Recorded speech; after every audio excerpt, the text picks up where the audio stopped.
Okay, and I think we are live. Good afternoon, everyone. My name is Alexandria Banta, and today I am filling in as host for Juliana Cardona Mejia. Today we have the pleasure of being joined by Alexandra Suchman, and she's going to talk to us a little bit about processes. Do you want to introduce yourself and take it away? Sure, thanks so much. I'm another Alexandra, Alex.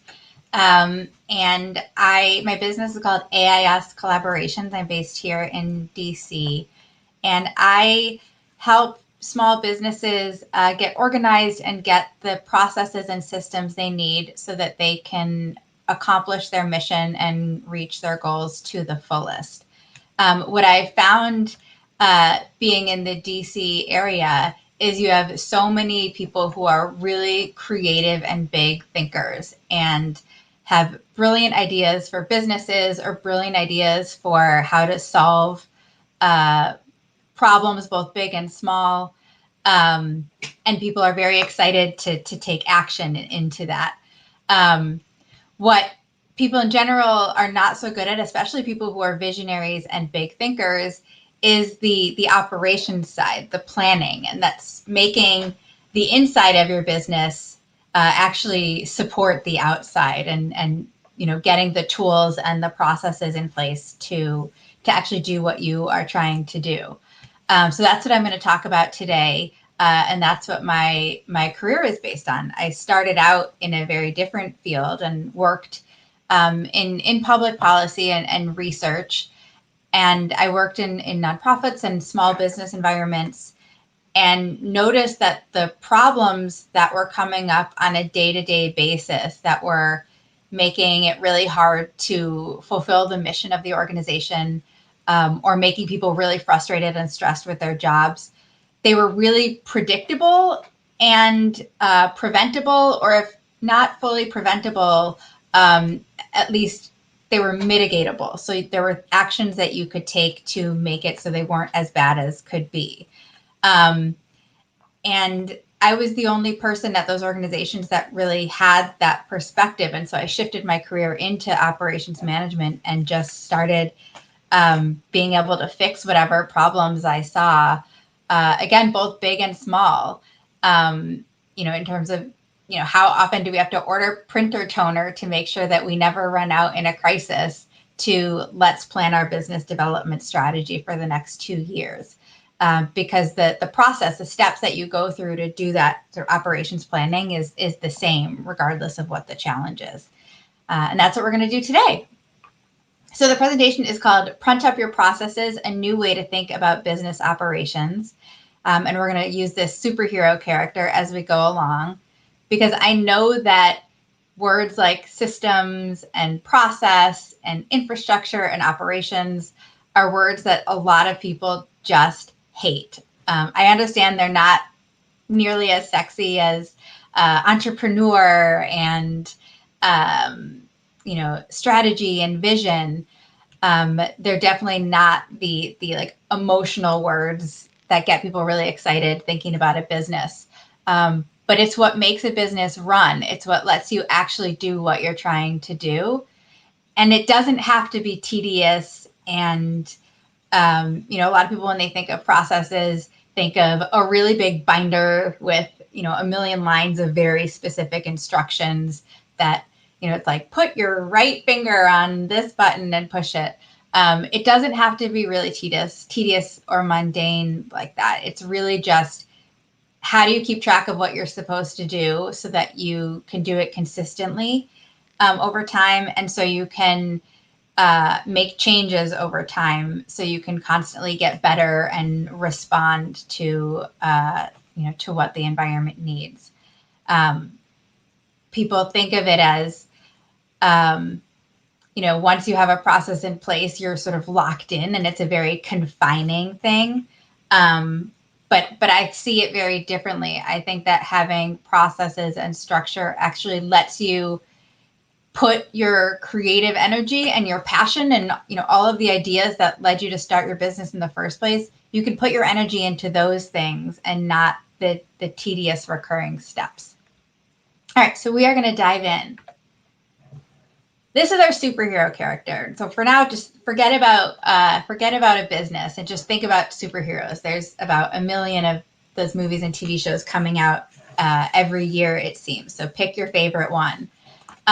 Each superhero has their own backstory where they have a set of powers. There was a certain situation that led them to discover those powers. Their call to action is based on something in their community or in their environment. It's a very specific to that superhero. Every superhero has their own set of powers and story. So this superhero here, she can fly, she can run really long distances. She's really great at problem solving and cleverly outwitting her opponents. And what she is driven to do is to make the world a better place. Within her community, if there's a problem, she'll jump in and fix it however she can. But in addition to her superpowers, she also has a physical body, like we all do, to take care of. So in order for her to exercise those powers and be out there in her community, she has to keep her body and her mind in the right condition. And if you can remember back to, if you were a kid and took a science class, the body's made up of tons of different systems and different parts that all have their own function, but each one also has to work together. Each part works together within a system, and each system has to work within all of the other body systems to keep your body functioning and healthy. So, the reason that we feel really crappy when we have a cold or the flu is because our body is taking resources from our skin and keeping our temperature regulated to our immune system to fight the germs or the viruses. And so the body is constantly making adjustments to keep itself functioning and protect the most important parts of it. The reason that our hands and feet get cold in the wintertime is because our body is diverting blood to protect our organs. And so it's less important to keep the fingers and toes warm. So there's a constant struggle for balance within the body to keep it functioning. In the case of the superhero, not only does their body need to function to keep them alive and moving around, but it also has to be optimized for their particular superpower. So, for example, if you think of Wonder Woman versus the Hulk, they have very different bodies, very different powers. And so the way that their particular muscles and organs and training regimens are calibrated is really specific to what they're trying to do. Hulk needs to be really big and strong so he can bash things in and break through things. So he probably doesn't need to have as strong of heart and lungs to run long distances, because that's not what he's doing. I don't know the details of all the superhero stuff, so I'm just making that up. But, you can imagine that if, Wonder Woman, who needs to run really fast and run really far, her body is going to need to work a little bit differently than the Hulk's. So if you take that body systems analogy, it applies to businesses. Every business has what I like to call the superpower, which is your mission and your vision and the culture, the service that you're trying to provide, the problem and the need that you're filling in the world around you.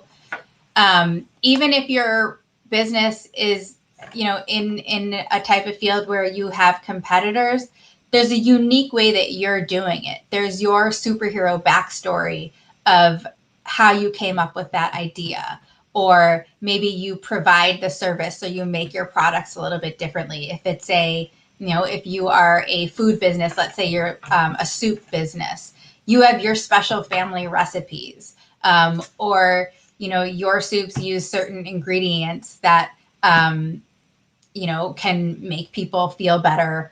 My family is Jewish, and so like chicken soup, they call it Jewish penicillin because it's believed to have certain properties.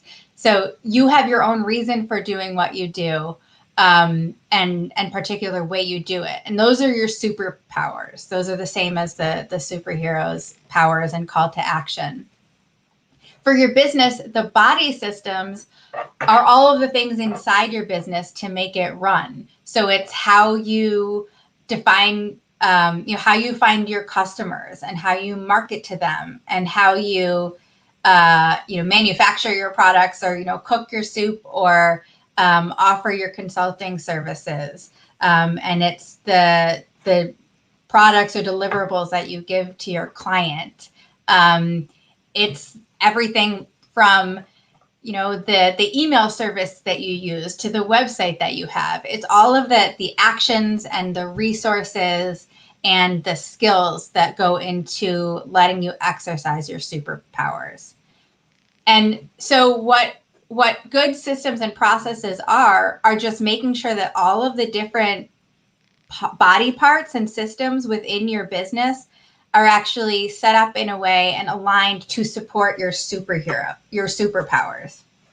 What I see a lot is, a client will have read a business book or an article by some wildly successful large company. And the article is like, this is the one way to set up your lead capture system for your business. And so a small business will set up that system, but it doesn't work for them. And that's because it's not calibrated to that particular business. It was designed for somebody else's business. So in order for systems and processes to be effective, they really have to be modified, customized for your business, and match specifically with your mission and your services and your culture. And so we're going to talk about how to do that over the next couple of slides, and we're going to go through some examples. So the operations, all of these are the body parts and the body systems within a business. And there's the standard ones that pretty much every business needs to have. There's the personnel, your service or product delivery, your supply chain, marketing, sales, how you're keeping track of your financials, and any compliance, if there's registrations or licensing that you need to keep track of, your technology. So these are all the things that pretty much every single business needs to have some element of each one of these. They're going to be different. The makeup of them is going to be different and the specific needs are going to be different. But these are, the basic, the bones and the vital organs to your business. But the trick is figuring out how you put those together to really support what your mission is and what culture you want to have within your business, and the community that you serve. If you're providing, if you have a soup store and it's takeout shop in a very residential area, you're probably going to have a very different way of running your business and have different flavors of soup and different ways of packaging your product and different marketing strategy than if you're in, a downtown place where there's really only weekday lunch and maybe a little bit of dinner volume. So even if you have two locations and one is in the residential and one is in the commercial, the way all the different parts and systems of your operational infrastructure are going to be very different. So I want to do an example, walk through an example together of how you think through what the infrastructure, what are the systems and processes you need. So we'll walk through a couple together. And so first I'm going to walk through one quickly to show you the framework, and then we can work some out in real time. And I think Alexandria is going to share a link in a little bit to a worksheet so you can follow along with the exercise for your own business. So let's say we are a superhero and it's a tutoring business in DC, working with high school students in the DC schools. So this is a pre-COVID world, so we can still meet with students virtually. They provide one-on-one sessions with students. They do small group enrichment exercises. So several students in the same grade in the same class can meet with the tutor together and learn together and be a support network. And the tutors also have regular meetings with the parents to keep them engaged and help the parents figure out, what are ways that the parents can support their students at home. So it's a very holistic approach to tutoring these high school students. So we have the basic bones, the basic operational parts of this tutoring business. So there's the tutors, the personnel, or the tutors and the managers. There are the clients. So while they're working directly with the students, they also need to work with the schools so that they can identify students who need tutoring, keep on top of the curriculum in the schools so that the tutors are providing the right educational support. And they're also serving the families, so they need to know how to work with the families. They obviously need to have an invoicing system and payroll to pay their staff. They need computers. They need to have a website. They need to have the educational materials to do the tutoring content. And you can imagine that there's probably legal and financial compliance things that they have to do just to be certified to provide these services and to stay up to date with the industry. So those are what we call the basic bones. But in putting it all together and creating the processes and systems, we have to think about how those basic bones fit within this particular business's culture. So they specifically want to have experienced tutors that are specialized in educating high school students. So they don't just want to hire anybody who has tutoring experience. They specifically want people for their population. They have a sophisticated online tool that they created that coordinates tutor and client appointments. So they created, they took an existing scheduling software and customized it so that it can, send the right email notifications and schedule notifications as needed to all the involved parties. And so if you're going to have some type of technology, then you need to have some expertise in-house to help you manage it. Not just, administer on a regular basis, but, what are you going to do if the system crashes? You need to know, who's going to troubleshoot it. That's part of the operational planning. They have a 3-pronged business development approach where they are marketing their services to students, to parents, and to schools. So they have to keep up the contacts with each of those different stakeholder groups. And we don't have to read through all of them, but they have community centers and libraries are where they do perform a lot of their tutoring services. So they need to have those relationships and make sure that those locations are in the communities near the schools they're serving. So there's all of these very specific things that they do that make their business unique and uniquely qualified to serve the population that they serve. So this is the structure, the framework that I use to build the systems. So you start with, what is the business function or the activity? And this can be one of these, one of these sort of superpower elements of the superpower, one of the things that this business does to make them unique. So you start with whatever that end goal is. What is it you're ultimately trying to do? And then you're just breaking it down into smaller components till you get to the point where you can take action. So the first thing you would say is, all right, in order to accomplish this business function or this activity, what do you need to do? What are the steps involved? So you would have, step A and step B. And then you break it down further. For step A, what do you need to do in order to be able to do this step? How do you do this step, and who does it, and when does it have to be done?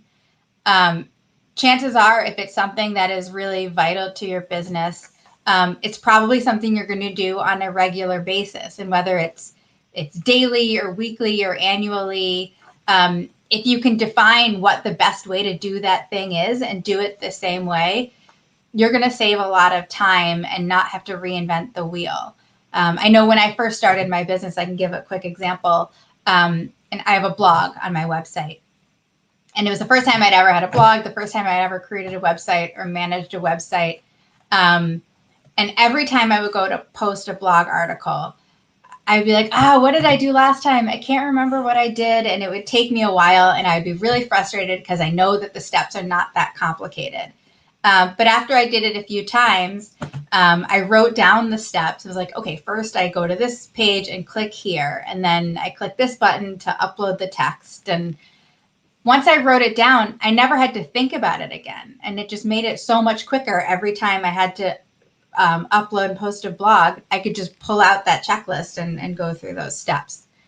So you're really just identifying what has to happen so you can do it that way every time. And so from this step, once you break that down, you get into who needs to do that step and what's their role and what are the materials and resources that are needed to make that step happen. And then you break it down even further. What information or tools or equipment do you need? Do the people need to be able to do that role? Or, what resources or information need to go into that database? And you just keep breaking it down until you'll have a list of, okay, these are all of the different materials that I need. These are the different people who are involved in this particular process or system. These are the pieces of information that we're collecting, and this is what we need to do with that information. So rather than just starting, it's really tempting to just jump right into the work and start doing stuff and start being busy. But if you don't have this alignment between what you're actually doing over here on the right side and what your big goal is, what you're trying to accomplish, you might be doing things that aren't really directly aligned with what you're trying to do. So here is a more specific example, specifically for this tutoring business. So this is what I'm calling the first body system, because it's one of the systems within that business. So their goal is they're identifying students who need tutors. They want to make sure they're targeting the right student population. So where do they find these students? In order to find the students, they need to have three things. They need to have relationships with schools so that the schools know that this is a qualified tutoring service that they can refer students to, or maybe they want to bring the tutors into the school and provide tutoring, within the school. They're going to want to target parents, so build relationships with parents and target them where they are, get information to the right parents. And then they're going to want to have connections with those community centers, libraries, churches, trusted and well-used communities within where their population goes, so that they're in the right places. If you're trying to reach high school students and their families, you're probably not going to want to be advertising at, like near playgrounds or in like senior centers. You're going to want to make sure that you're targeting the right locations and the right populations. So then we'll take this building relationship with schools. That's the first step towards finding their clients, or building the relationship with schools. Well, they need to make sure that they have somebody on staff who is a coordinator and liaison working with the school. So they know what's going on in the classes, what's the curriculum, so the tutors can be ready to tutor on a certain topic, or a certain lesson when that comes up. So it'll be important for them to be prepared for what that school is doing. If, let's say, the population, from 1 year to another, the population of students at the school, you have more students who are, English learners, who are English as a second language. Well, they would want to know that the population is shifting within the school, so they can make sure that the tutors speak these languages, or that they have materials that are developed for those languages. So it's really important that they're really connected to the school. And so in order to do that, they're going to have a coordinator or liaison on staff with the tutoring company who's working with the schools. They need to make sure they have somebody that has the right skill set. So somebody who is comfortable, constantly reaching out to the school and building relationships, and who understands enough about high school students and that population to be able to target their services to them. So you need to have somebody who understands not only the services that the business is providing, but the needs of the school so that they can tailor those businesses. They'll need some information that they can provide to a school. So if they build a really great relationship with a high school in the neighborhood, and a high school counselor or a teacher says, "This is great, I'd really like information that I can share," well, then the tutoring company better have information that they can pass out, or else they've built up this relationship, but they can't really follow through on it. So that's, if you break down this arm of the system, or this branch of the system, that's where you would get to. Also, if they're going to have relationships with multiple schools, they would need a database to keep track of that information. And so if you need a database, you have to think about what information you want to include on it. So what are the fields that you need to get, and how are you going to get that information, and who's going to enter it? A lot of the clients that I work with, the small businesses, are trying to set up some type of like CRM, like client management database. And there's a million options out there, and all of them could sort of be customized. But you have to set it up to collect. In order for it to be useful, it has to be set up the way you think about your business, and with the type of information that you need to capture about your clients. So that's why a lot of the time, just getting, subscribing to a certain software system and just starting to use it out of the box as it isn't going to work for you, because it's not customized to what you're trying to do. So then if we look at another branch of this system, you have the outreach to the parents. Okay, so how are you going to reach the parents? That's one of the steps. Well, you need a website that the parents can go to access information. And maybe you want to do, as a marketing tool, have a quarterly newsletter that you send out to all the parents in the community. Okay, so if you're going to do a newsletter, what's going to go in the newsletter?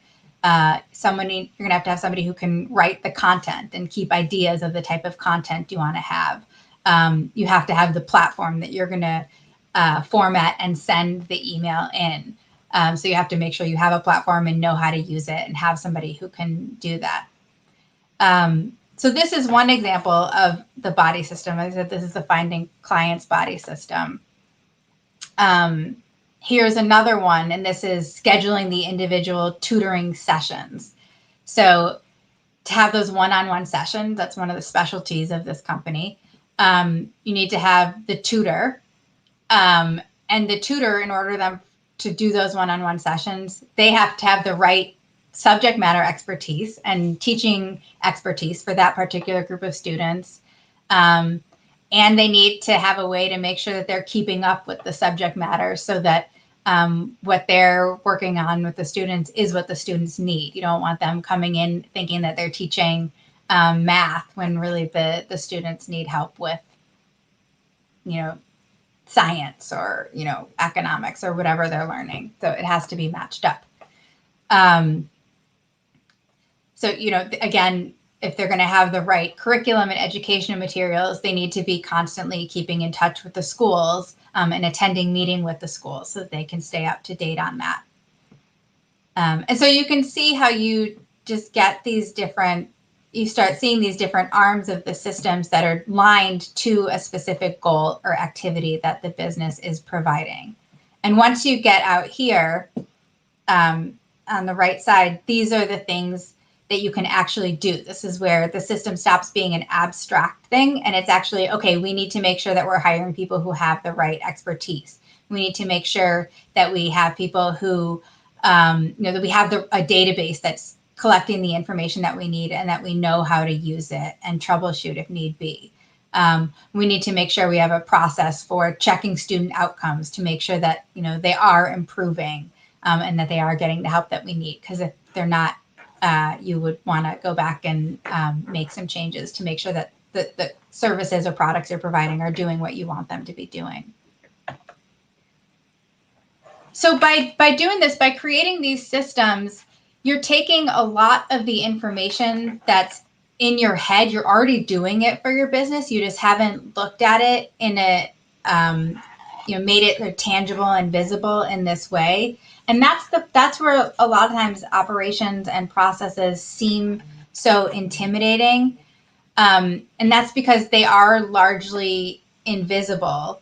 And if they're all things that you have to be doing for your business anyways, there's a good chance you haven't really thought deliberately about the best way to do them, and specifically what you need to be able to do those things the best way.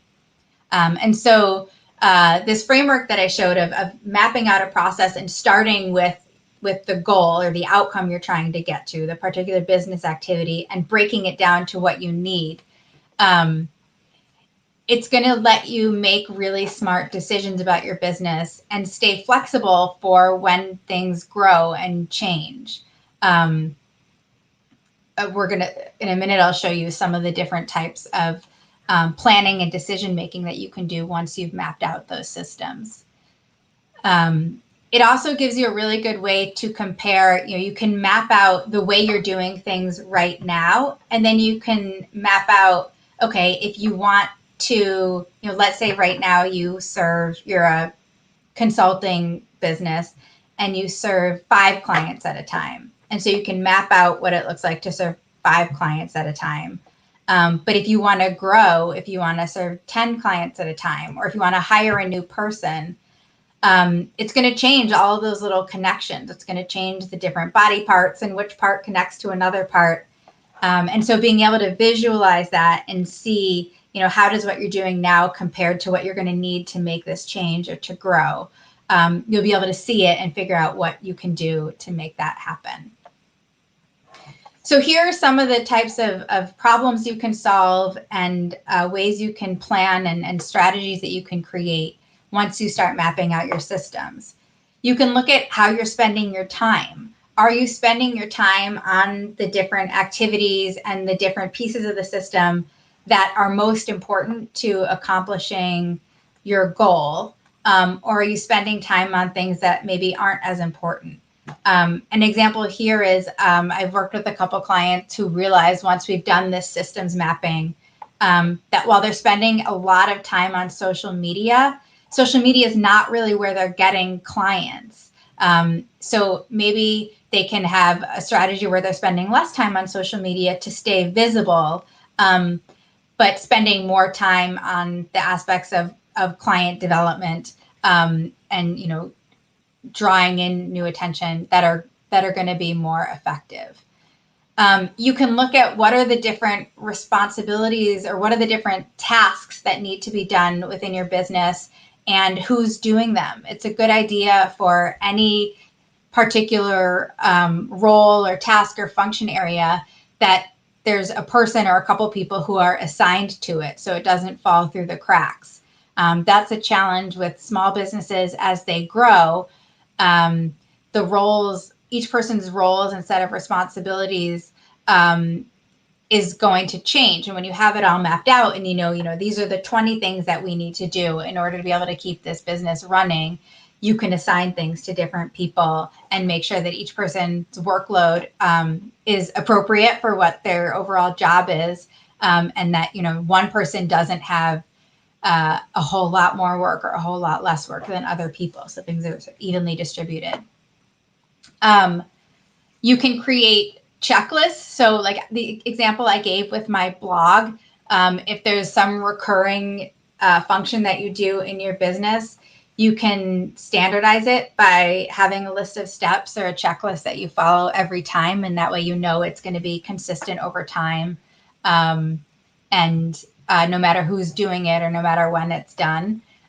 So, if there's something you need to do, it's done right every time. This is tied to this one. You can rethink people's roles and responsibilities. You can identify where there are gaps. So maybe there's a type of expertise that you need that you don't currently have, and where you either need to hire someone or find a partner, or just you or somebody else on your team get some training on that. Or you can see, oh, wow, we want to be able to send out newsletters, but we don't have an email platform. So that would be a gap that you could fill. You could find what email platform you want to use. And then you can plan for growth or change. When you have the system mapped out, you can say, okay, if we want to do more of one thing, how does that affect what else we're doing? If you want to serve, in the tutoring example, more students, well, you're going to need more tutors. And if you have more tutors, then you're going to need, more educational materials and maybe more places for tutors to meet with students.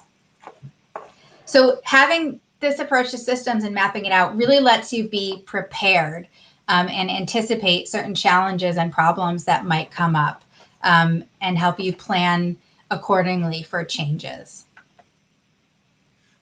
So that's it for the slides, but now I want to go over and walk through a couple examples. So this is a worksheet that's available. I think that Alex is sharing a link to this on Google Drive, so you can download this document and save it, and you can go through this exercise about your own business. So we'll do an example together. Juliana actually sent me a couple ideas for examples.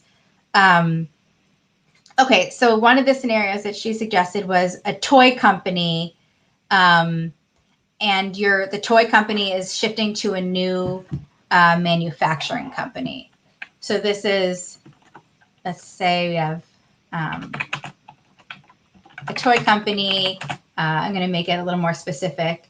That builds, I'll say, wooden toys for 3 to 6 year old children. I'm totally making this up, and I don't know anything about the toy industry, but just as an example.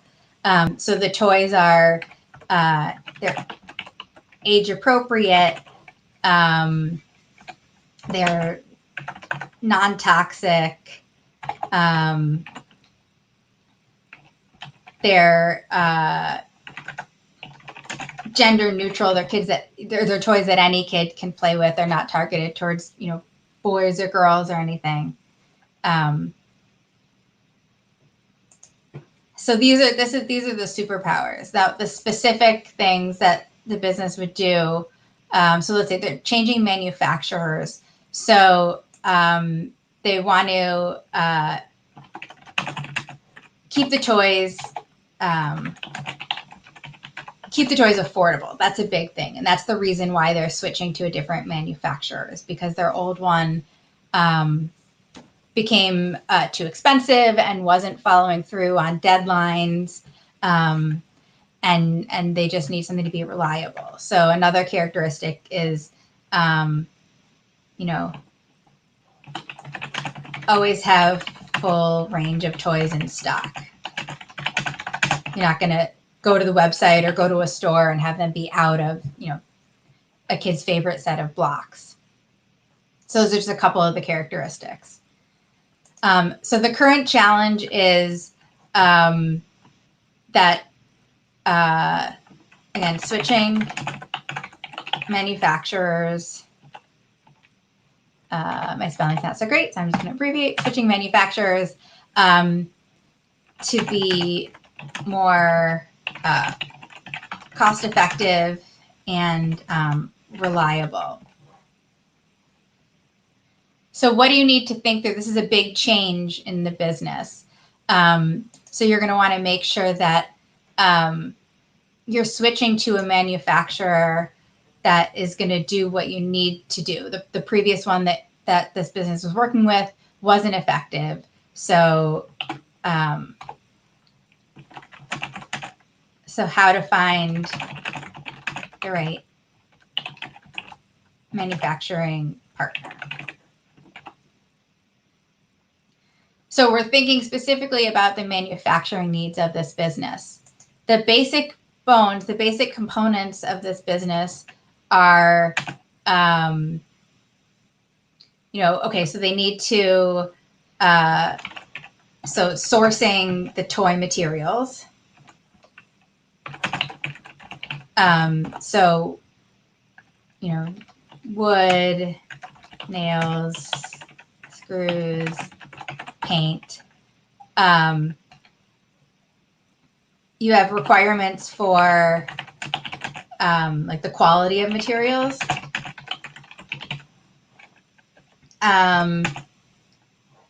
you have the toy company has like the design team. So, and like the engineering specifications for the toys. And then there are, distribution channels. Oops, I spelled that wrong. For the toys. So there's, local markets, e-commerce platform, and so on. And then the structures and supports needed for the superpowers. So we'll go back up here and look at, what are some of the characteristics of the superpowers. And it's that these toys are, affordable and full range of toys in stock. So the specific needs are like constant and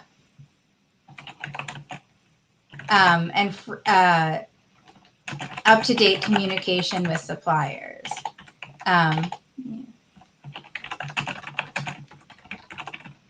So you're going to need somebody on staff who can, who's constantly calling the manufacturers and the suppliers to make sure that everything is there and really staying on top of it to make sure that things aren't running out. Attention to detail to avoid, to avoid cost overrun, because staying within the right price range is going to be really important.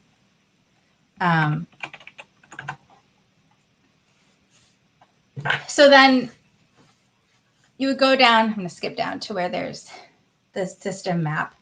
So now we'll do one of these diagrams for that. So in identifying the new manufacturer, we already identified the parts up here. So now it's just how do we put, sorry to keep scrolling around, how do we put those pieces together? So the business function or activity is going to be, I'm going to do one here on a new page. It's not going to look very pretty because I'm just going to be typing as I go. Text boxes. All right, so here we have, oh, why isn't it letting me move it?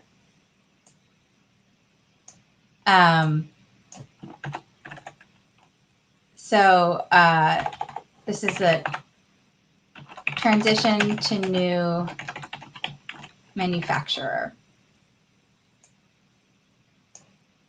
Okay, so then in order to, what do you need to do to do the transition?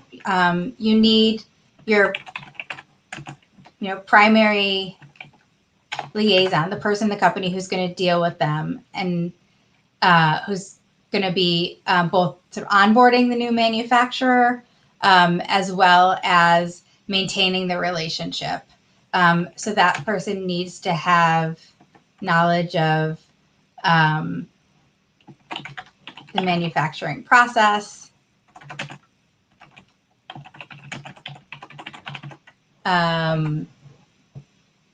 They'll need to have, sorry, I'm thinking off the top of my head. So they'll need that expertise. They'll need the communication channels. They'll need to, establish, oh, I think the formatting is not going to work here. Yeah, they'll need to be able to know how they're going to communicate with the manufacturers, whether there's some type of shared database or dashboard to keep track of how fast inventory is coming out. They'll need to have a way of transporting the manufactured toys to the stores or to their warehouse or wherever things are going to be shipped or delivered from. So it's just thinking through each step that's going to be needed to make this transition to the new manufacturer work and to get that relationship up and running. So I'm sorry I couldn't get my formatting to cooperate to map out a full one. But you get the idea. You're just constantly breaking down what you need to do in order to accomplish this goal, what you can prepare to do on the resource side and the process side. And again, whether it's a manual where you list out the steps, whether you have these diagrams that people can look at so that they can see everything that needs to happen and understand the processes more fully, whether it's creating checklists. I'm a huge fan of checklists. You're just going to be sort of building your business's institutional knowledge so that you're keeping track of how you're doing things and making sure that you're doing things in the best way over time. So this worksheet is available on Google Drive, and you have the link. And I encourage you to sit down and spend some time thinking about it for your business. And it has my contact information if you want to reach out with any questions. And so that's it. And Alexandria, if people have submitted any questions, I would be happy to answer questions. Excellent. I want to say thank you so much for that demonstration. I definitely thought it was extremely helpful, and I'm sure many people in our audience thought the same. We did receive a few questions, so I'm going to choose 3. So here's the first one. We make plans, but COVID-19 appears to have its own. How can we build more resilient and agile operations systems? Yeah, that's a really good question. And COVID really has turned everything upside down and backwards and continues to shake things up. So this is where defining the superpowers, I'm going to go back to the slide, is really important. Because even when, if COVID happens or, in DC we'll get, a snowstorm and everything shuts down, there's certain things that you can't really predict, but you're still going to be providing the same services, or your mission is going to be the same. It's just the mechanisms that are available to you and how you're going to do it are going to change. But if you have clearly defined, what are the aspects of the system for providing your services or providing your products that are most important and that, aren't going to change, then you can see what areas you need to be flexible and work around. So I can give an example. Shortly before the COVID hit, I was working with a small nonprofit, and everybody had been going into the office, and for years and years and years, they didn't have any type of shared drive. And thankfully, I'd been working with them over the winter to put their shared drive in place and create a set of folders and train everybody on how to use, they were using Microsoft Teams, on how to use it and how to find everything that they were looking for. And so when COVID came and the shift went to being able to only work remote, thankfully, all of the information and documents they needed to do their work and records of what they'd done in previous years, they were all available to them. So they, obviously they couldn't meet in person anymore, but they were at least able to keep going and change their direction a little bit because they had access to the most important information and the people could continue to use it. So for this nonprofit, they said, these are the activities that are most critical to our mission. We have the information and examples set up so people can work remotely. And so now it's just figuring out, how are they going to continue to have their constituents meet, given those circumstances. So rather than having to totally scramble and start from scratch and think about how are they going to provide every single one of their service, they knew they had this tool that we had set up that they could draw from. And so it was just a matter of figuring out some of the smaller logistics. So I hope that answered the question. Yeah, definitely. Thank you so much for that answer. Another interesting one we have. What process advice do you have for someone who is currently training a virtual assistant? Oh, that's a really good question. And that's actually something I've worked with a lot of clients about. If you're delegating any type of process or aspect of your work, whether it's a virtual assistant or whether you're hiring someone, going through a systems and process mapping exercise is going to be so important, because you can figure out, one, what's the best way to do things, what's the way that has worked for you. And two, when you're delegating, there's two things to think about. Does the process matter? Is it the series of steps that matters? Or is it the outcome that matters? And so when you're training or delegating, you can make sure that you're focusing on the right things. So in an example, I can give an example of each. So with posting my blog, my website and my blog are on Squarespace. So I needed to make sure that I had a virtual assistant that knows how to use Squarespace, and that knew how to manage, the photos and check for, photo usage rights and stuff, because my blog has pictures in them. And then I needed to make sure that they knew how to, do the appropriate keywords so that my blog posts were categorized the right way. So in that case, it was a process that mattered, because I had figured out, this is the platform that I'm using. These are the steps to take to get to post the blog. And these are the categories of, keywords and tags that I want to attach to the blogs. And so they were just following the step.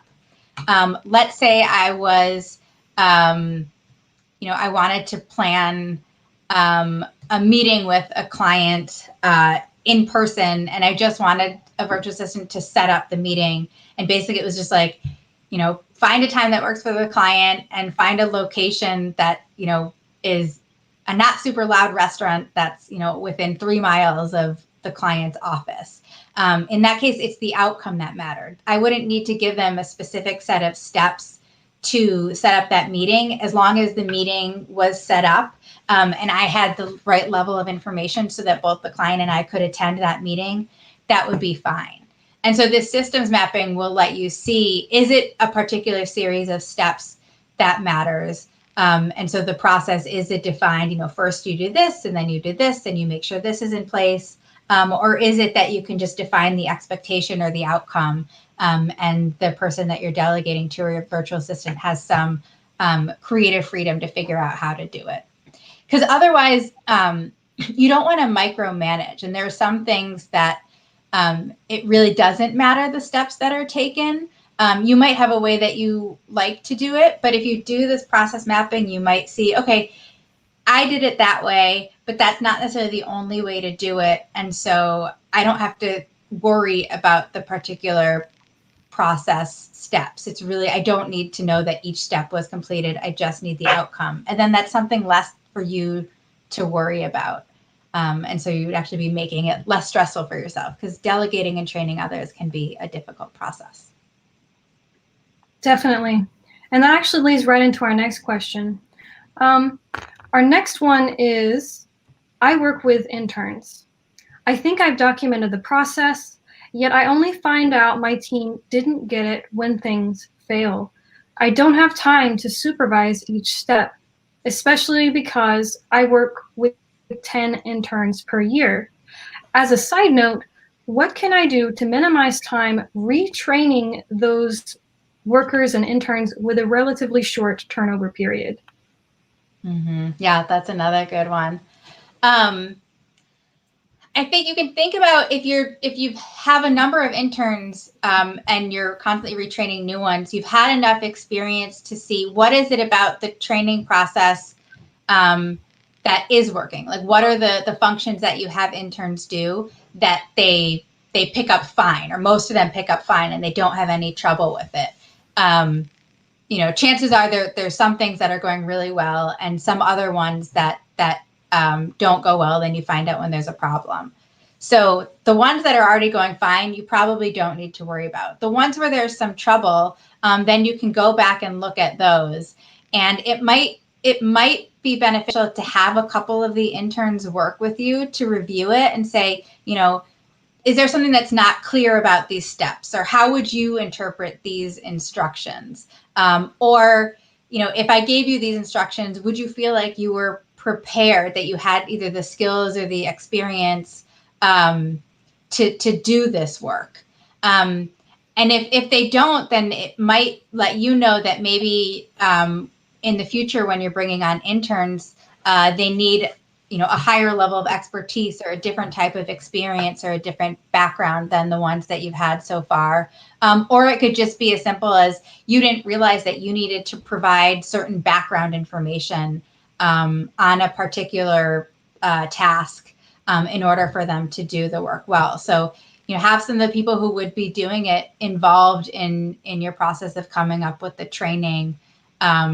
And it's a good idea to just do that on a regular basis to make sure that the process you laid out is still relevant. Something that worked for your interns last year, it might be different for your interns this year, just based on, there's more stuff going on in your business, or there's now a pandemic and everything has to be done virtually. And so the processes are different.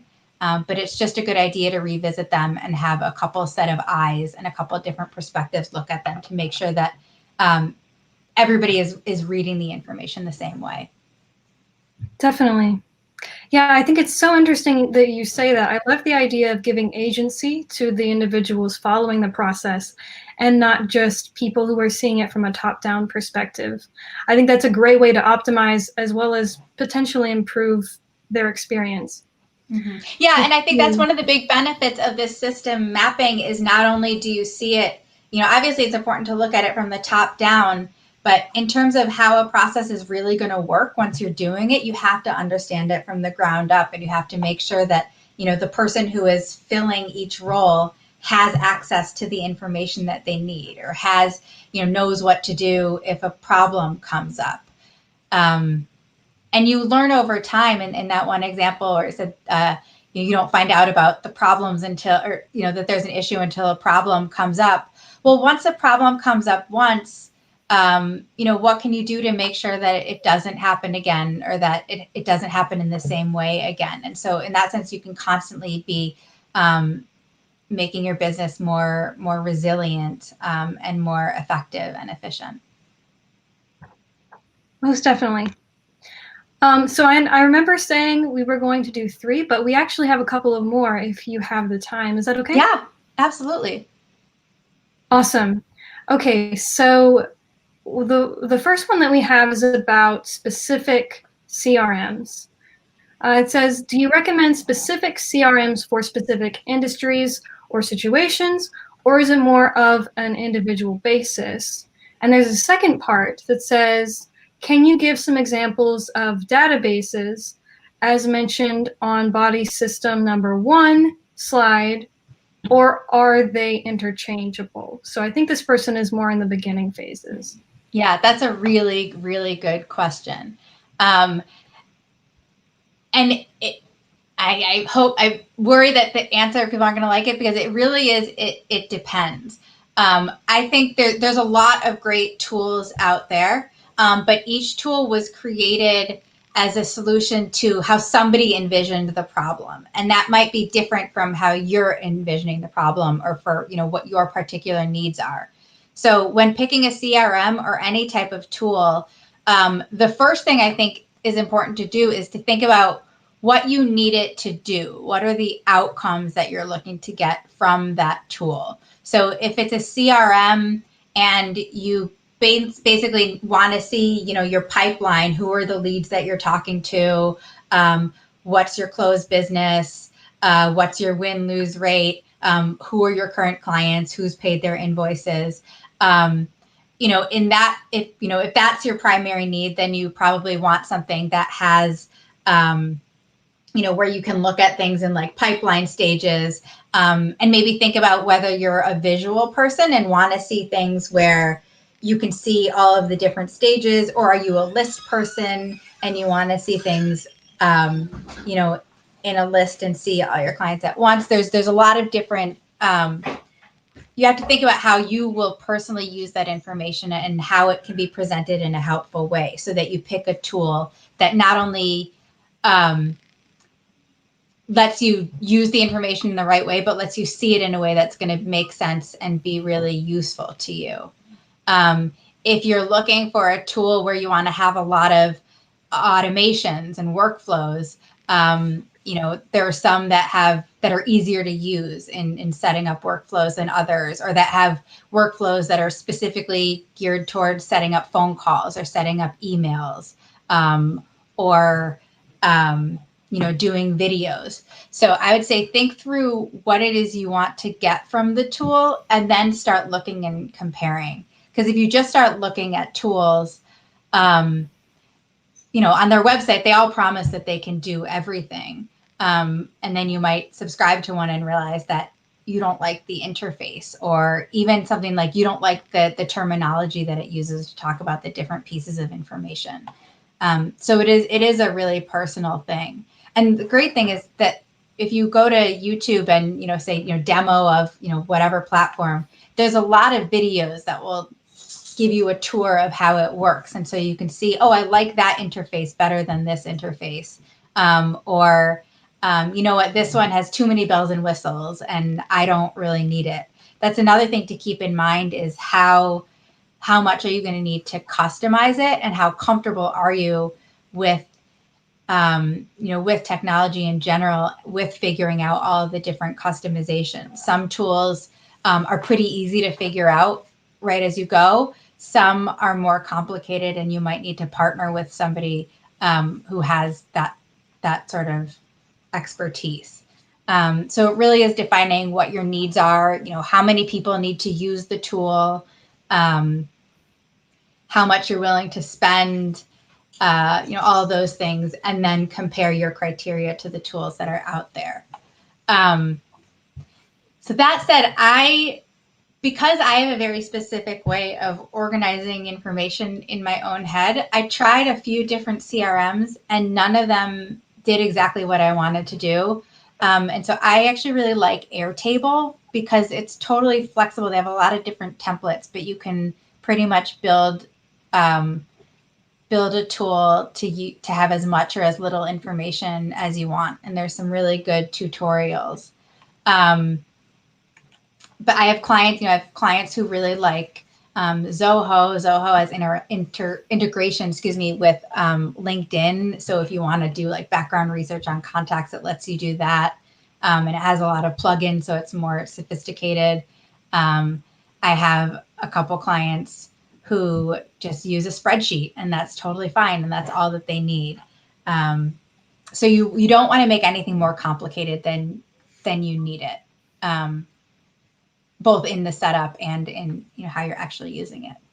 Right. And I love the point that you brought up before, which is that it depends on the person, because I think it's easy to fall into thinking that there's an objective, best, optimal way to do things, and that's not always the case, particularly when we're talking about something that involves user experience. I think it's very interesting that you bring that up, and that's something that people could probably focus a little bit more about. And I think, I wish that these tech companies could be a little bit more upfront about, like, this is a great tool if you like to see things in this way, or if you're looking for this. I think it's a little bit disingenuous to say, like, we can solve anybody's problems no matter who they are and what the problems are, because that's just not true. Yeah. I guess it's best for attracting customers, but not retaining them. Yeah. So we did have a follow-up question about Airtable. Simply, do you have to be tech savvy to use Airtable? It depends on what you want to do with it. If you're just looking, what I really like about Airtable is it's essentially just a spreadsheet, but then you can organize the information in a really different way. So if you're not looking to connect multiple different sheets and have a lot of different, widgets, see things like graphically, it can be it's really easy to use, especially if you watch some of the videos and you look at some of the templates. If you want to do more sophisticated things with it, it can be a little bit tricky to use. But there are, I did an $11 class on Udemy, I don't know how you say it, Udemy, that went through the Airtable basics, and like that gave me what I needed to do the most simple stuff.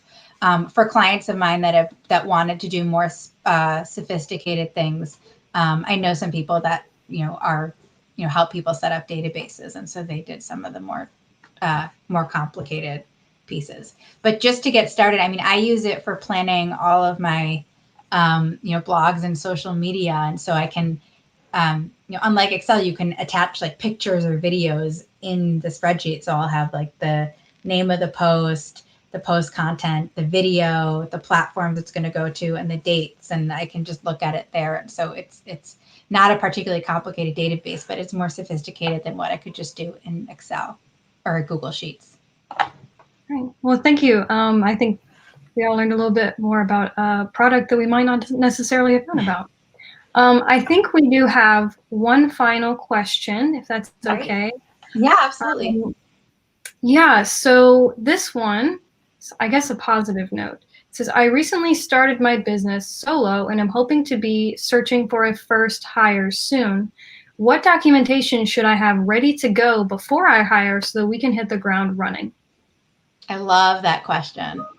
Yeah, a couple different things. So first is you want to think about, you're hiring someone. First, congratulations on starting the business. That's really exciting. And that you're already thinking about hiring someone else.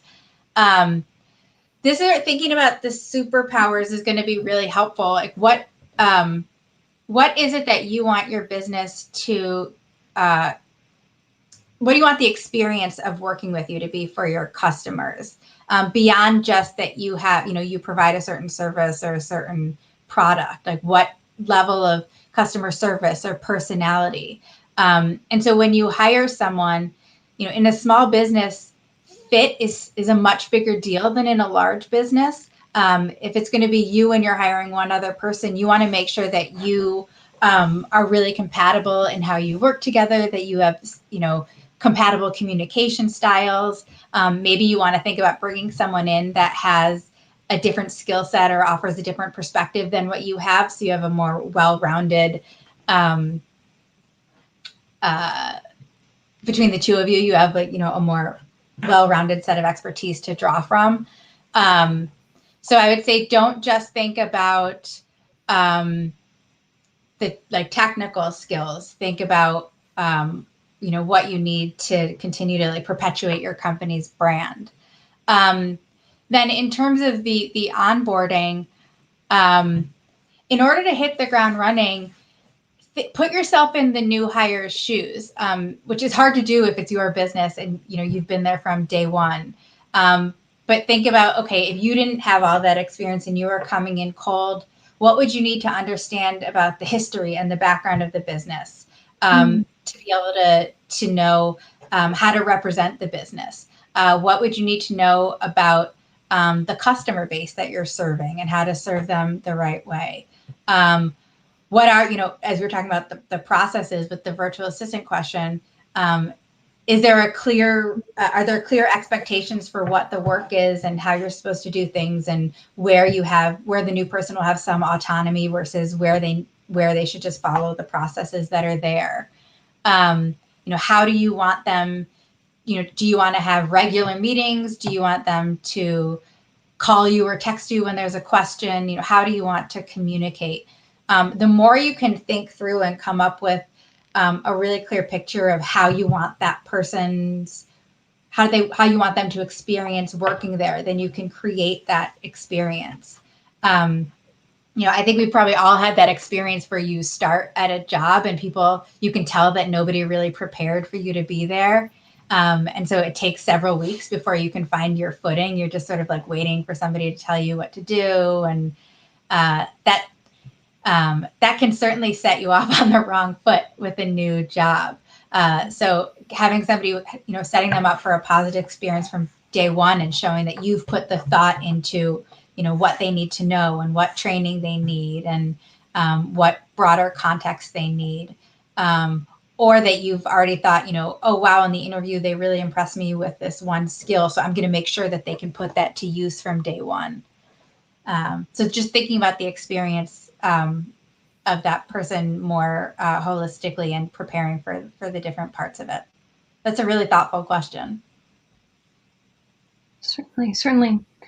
Okay, I promise this is the last one. Sure. For real this time. We just have a lot of engagement this time, which is, I'm glad. which is awesome. That's great. Yeah. So our final question is a follow-up question about Salesforce and flows or automated processes using Salesforce or another CRM. It says, we've spent, okay, I'm sorry, I misread that. Do you have any advice for documenting flows before you automatize? We've spent so much money hiring consultants to customize and then things change. I run a community organizing organization for a nonprofit, and my job is to activate people. Yeah, that's a really good question. So for when there is a lot of change, when you're in a very dynamic environment or working with a community where the needs change, it makes sense to think about maybe it doesn't make sense to have a process for everything. Maybe for certain things, the process is just make sure these 3 things get done rather than having a workflow with automations. Because once you automate, you're right, there's no flexibility. And if there's going to be a lot of exceptions to the rule, if it's 1 or 2 cases, then maybe that's not a big deal. But if it's enough that it's going to be a lot of exceptions, maybe having automation isn't going to make sense. And so coming up with, this is where I think people get, where like process and systems get a really bad name, is you don't need a detailed process and system for everything. You just need to scale it to what's appropriate for what you're trying to do and the environment that you're working in.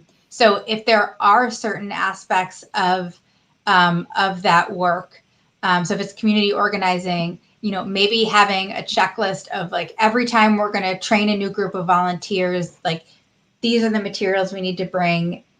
These are the things that we need to send them ahead of time. And this is what we need to do to train them, rather than having, an automated, training system.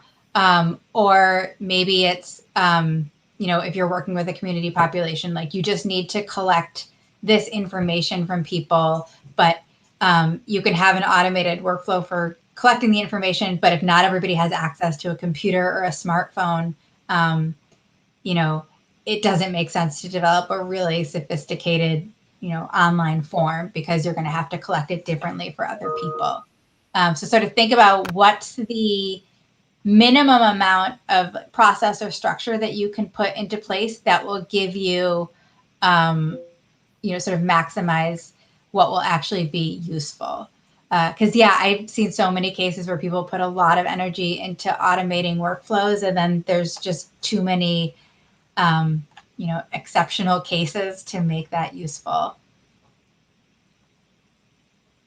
Definitely. I appreciate your insight on that particular question, because that is a problem that we have seen very frequently. So, as I promised, that was our final question. I want to say thank you so much for insight into processes and operations. And I'd like to remind everyone in our audience that a recording of this session will be viewable on YouTube and our Facebook page.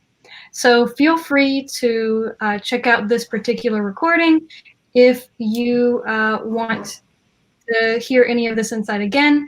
And I want to remind you that we have also been provided with a very useful worksheet, and I highly recommend that everyone go and fill that out for their particular situation. Any closing notes or remarks? No, if you go to the worksheet again, it has my website and all my contact information. So if you have any other questions, please feel free to reach out. There's nothing I love more than helping other small businesses. So Excellent. don't be a Thank you stranger. so much, Alexandra. We have learned so much today. Please have a beautiful evening. Thank you. You too.